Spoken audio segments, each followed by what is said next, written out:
Sheila here with Sirius Talis Moon, and this was my launch for my Art with the Stars business. So, Moon Hour, still Jupiter Day, although it's turning into actually Moon Night with Jupiter in the sign of the Moon. My first launch was on the ascent was 59, 39, 29, but then I said I'm going to put it private and then edit something and then have the real launch. Mercury is with Rahu, and it took 2 attempts. So let's analyze the chart. Yes, and the midheaven came out 28 degrees Taurus, which means that Uranus on the midheaven of my business is going to be fascinating. So, pros and cons of the election. Uh, First of all, what is this business about? I decided to take my art, my creativity, and create art in astrological elections. Um, Basically, bringing back the Renaissance, but without ritual abuse, cloning, uh, MK often, and all the things that bothered me, and in a trauma informed way. So the reason I call it art with the stars and not astrological talismans is because the the vision is basically to bring back the creation that is veneration without the outdated costumes like castrating artists, like rape, like all what we see in Epstein files. I'm going to share with you my own journey on trying to have a business without, and again, it's not a perfect business, and I'm going to address my own challenges in trying to have a business that sells art that I do, and as Curio, and that was done with the stars. So, taking into account the astrological election, I definitely am going to invite the energy of the stars, but it's not just the energy of the stars. For example, today I made a talisman basically to, rather than playing the invocation of the planets, I was playing a travel video. Okay, so it's a different way of doing things, and the essence is art. And this art takes into consideration the astrological election,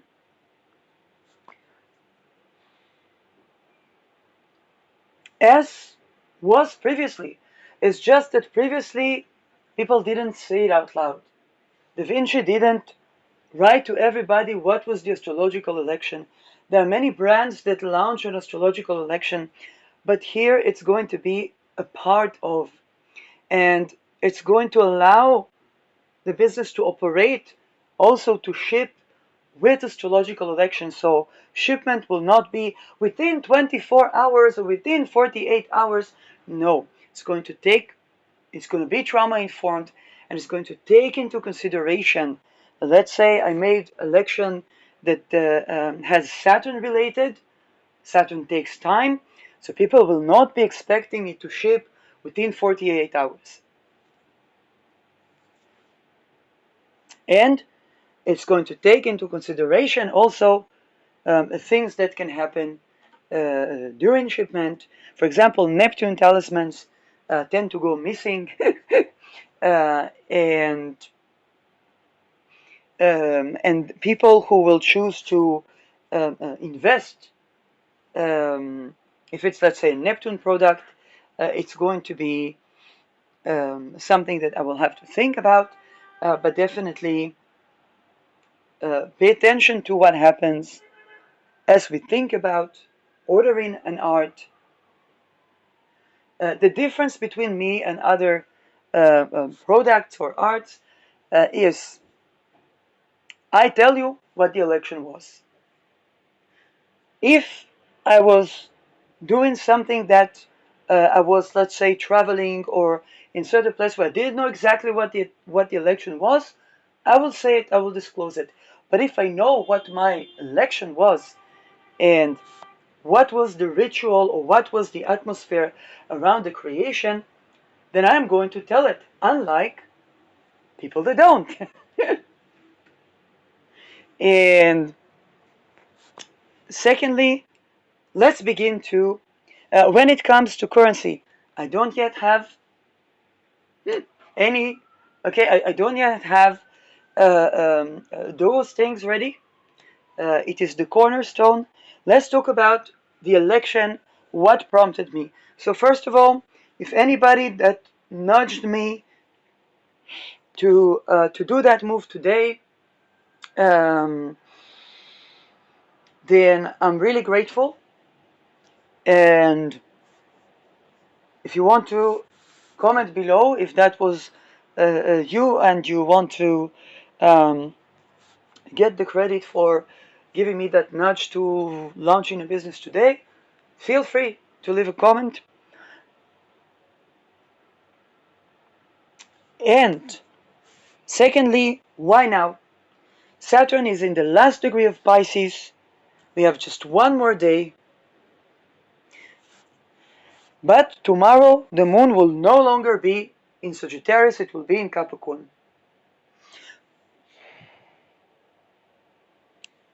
Okay? And tomorrow Saturn enters my second house, which means 3 years of concretifying whether skill, income.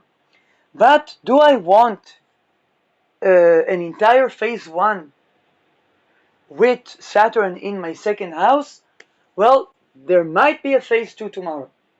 Not tomorrow, but when the moon is in Pisces. There might be a phase 2. I definitely want to capture Venus Rahu, and I have good dates, 18 February for Venus Rahu.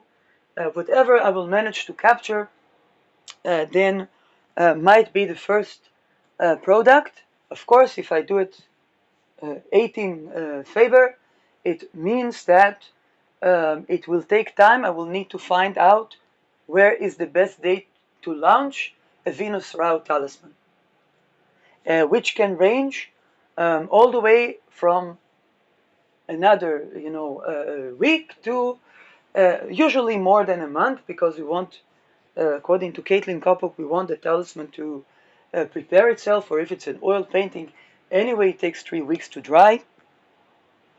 But now I know, I talked about, I don't know who is my colleagues and so on and so forth.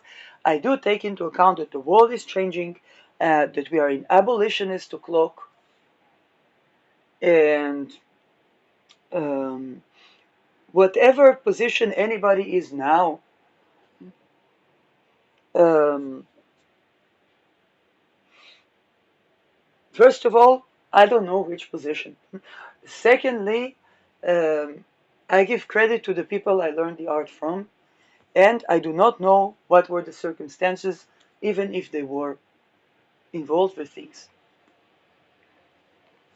And I want to keep the door open for people to come out of, or have the option to leave if they were involved, let's say, I don't know, drug trafficking, so that they will have option to no longer be doing crime. I don't know how to do that, but also if I learned something from someone, then usually like to give credit, and and the fact that I make alternative too doesn't mean that we have always been. Only recently the Epstein files were out. If anybody of my colleagues would try uh, 10, 15 years ago to say, oh, I make astrology businesses free of MK often, nobody would know what they're talking about, and nobody would be interested in astrology, let alone products that were made in particular election um, to the wide crowd, maybe amongst certain circles. And they would have a lot of hurdle to explain what do they mean.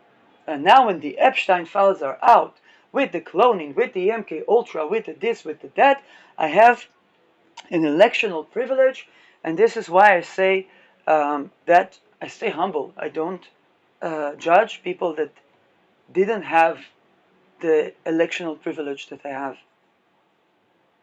Um, and they may relaunch businesses if they want to quit being involved in something or so on and so forth. So yes, I want to launch business, have the cornerstone before Saturn ingresses to my second house, um, and this means that my second house will not have the restriction of Saturn to the entire Art with Astrology business. Okay, I may have the phase two, which is going to be the concretifying, and that phase two can have Saturn in my second house. That might be where I build a structure, where I think about currency, where I think about accountants. Right now, for example, I cannot still even receive payment, okay, because I haven't prepared even a landing page. And by the way, yesterday I didn't know that I'm going to make that step. Today, see this Uranus with the midheaven.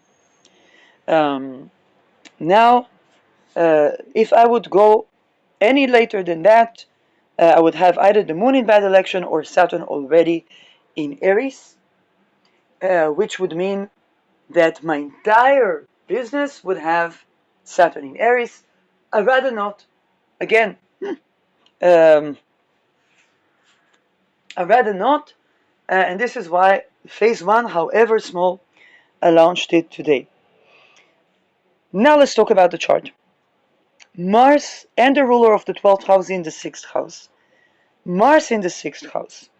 According to Hellenistic astrology, which I learned um, listening to the astrology podcast, okay, by Chris Brennan, um, Austin Kopok, and Kelly at the time when they were teaching the series.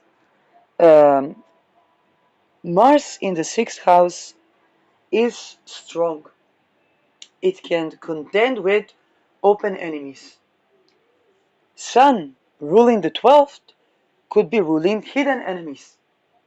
And Sun in the 6th make the hidden enemies open. So anybody that has an issue, like the monarchy, Leo, okay, um, basically, I'm gonna know if they have argument, if they have issue, if they have whatever, I'm gonna know. Also, one important thing when I make art with astrology, I'm not giving astrological consultations. And I'm not promising any attributes to the art, which means that I can be inspired by astrology and I don't have to, it's not a consultation or a medical issue. And the only difference is that when everybody's doing that, I say what I did, what was the ritual around, which keeps it in art.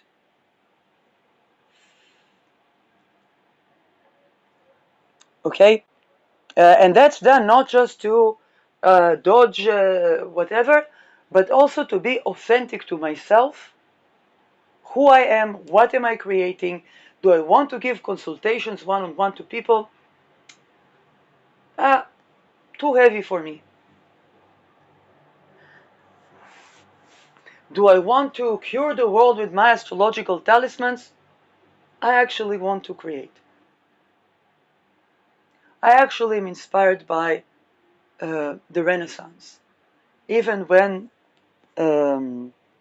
Sphere and Sandry, and again, I don't know if they're involved, not involved with anything. I just know that this is how I learned about astrological magic as anything other than talismans like Akrasia Tasio makes, for example. Then I said, well, I think when I will be in my 80s, then I might make um, something like Thema Mundi, but with art.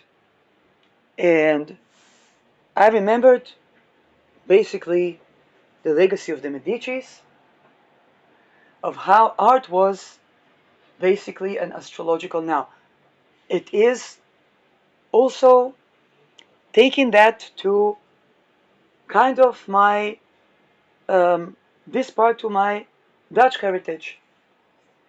And in Netherlands, we say to be good enough, which means it doesn't have to be the best. It has to basically to show up and to do and to create, even if it's not perfect. And it's actually dealing with curation for what Rudi Verstegen, but not only Rudi Verstegen, the Epstein files exposed, which is the way that cloning was done, because it is about fertile creation. Eris will ingress the Taurus in the 50s, and is thinking years ahead and curating the cloning, the rape, the about the fertile creation.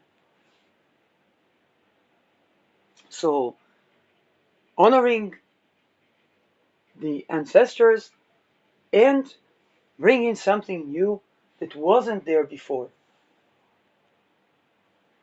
Um, so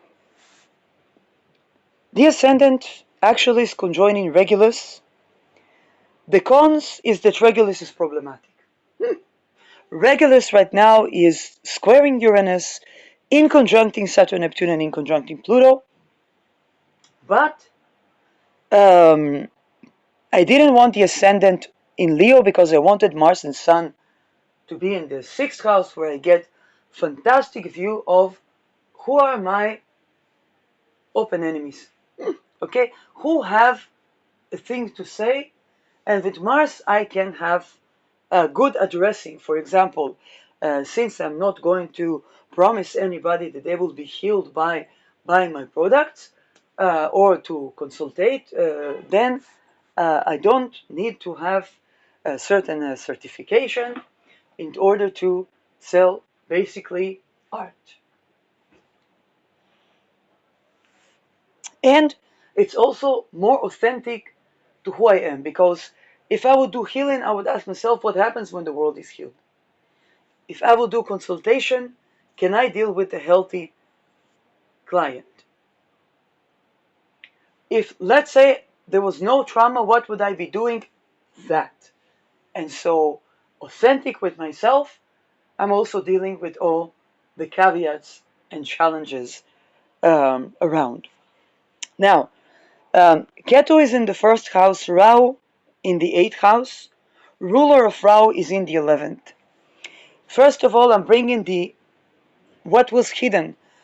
People call it occult, but it's basically the hidden aspects of art into a public house, which is the 11th, and the moon in the 5th, which is also, today we call it entertainment, but it's also about something that is joy for me to do. Reception between the 5th and the 11th, my dreams and goals, my public art, and my joy of creation. Moon in Mula Nakshatra.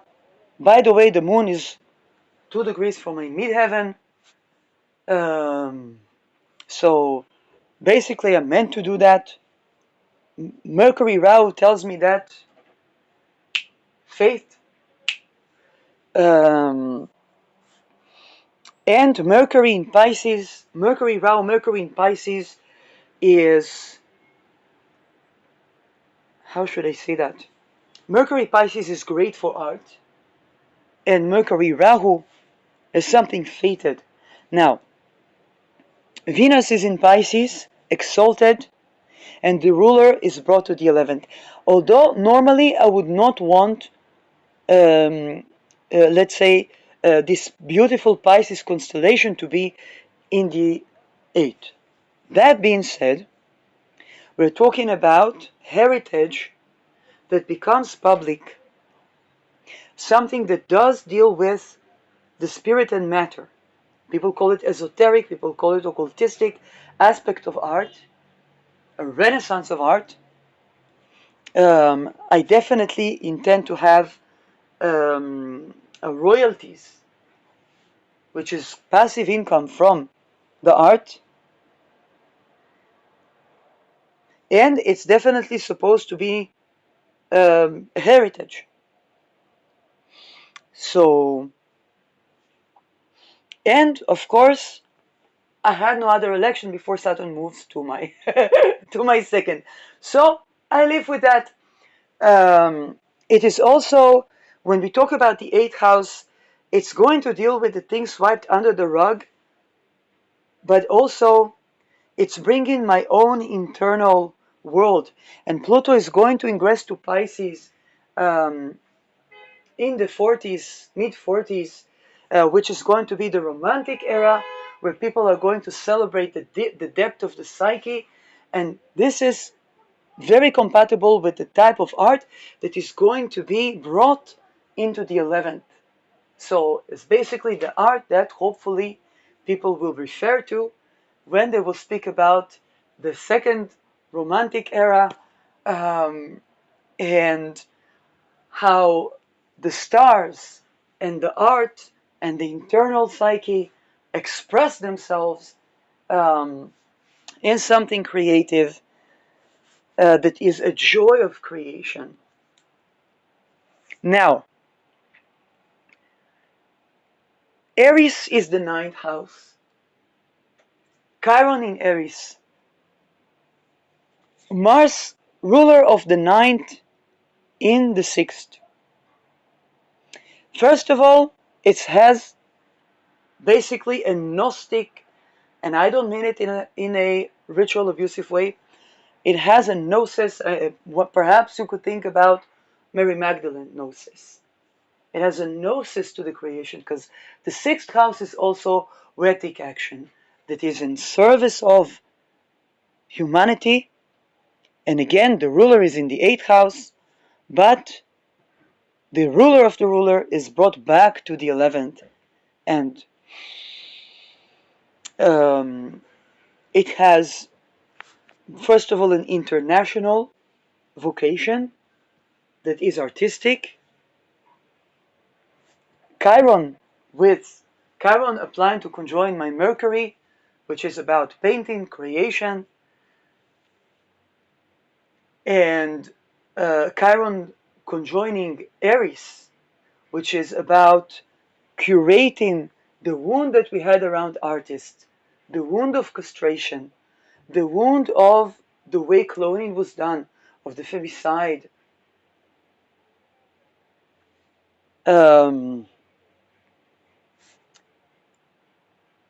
and Neptune, 0 degree, Aries, this is my Neptune square.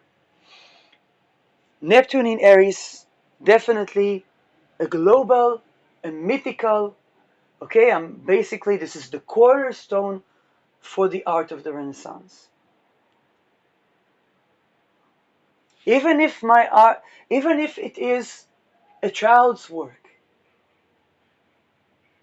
it's never before done. Never before had we had that particular integration with the emphasis on being an alternative to the cloning. Okay, we have people that make art and talismanic art. All of this there is, but to address particularly that issue, because to be Leonardo da Vinci, one would usually be born by cloning, have a patron, have molestation, be trafficked, and maybe even forced to do crimes against humanity. This is an outright attempt to be an alternative to that. Um, Neptune in Aries is, of course, the abolitionist, and we're talking about abolition of slavery. And this is about a business where people are not enslaved, and basically it creates a sovereignty. Okay?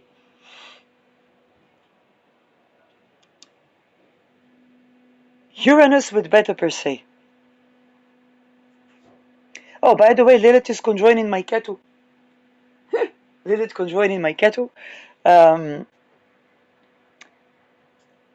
but Uranus, midheaven, and Beta Persei. I don't know if Algol is minima. Let's check right now.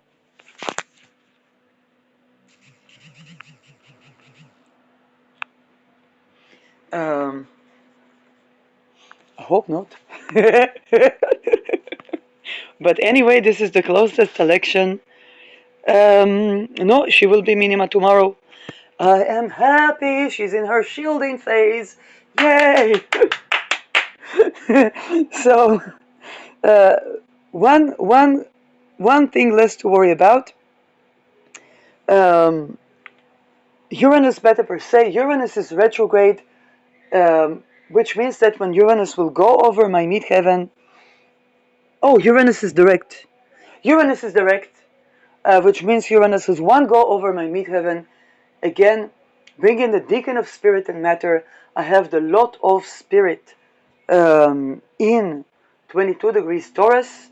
When Uranus was going over my lot of spirit, I did water expands upon cooling. But now I have Uranus with the midheaven. Uranus, Taurus, definitely a renaissance of the art. Midheaven, 28 degrees. Taurus conjoining Uranus. Venus in the 8th house. So the business has to do with esoterics and arts and renaissance, and the ruler is in the 11th. So of course it is a 10th house. Nay, it is. Oh, wait a second. Wait a second. Re-recording.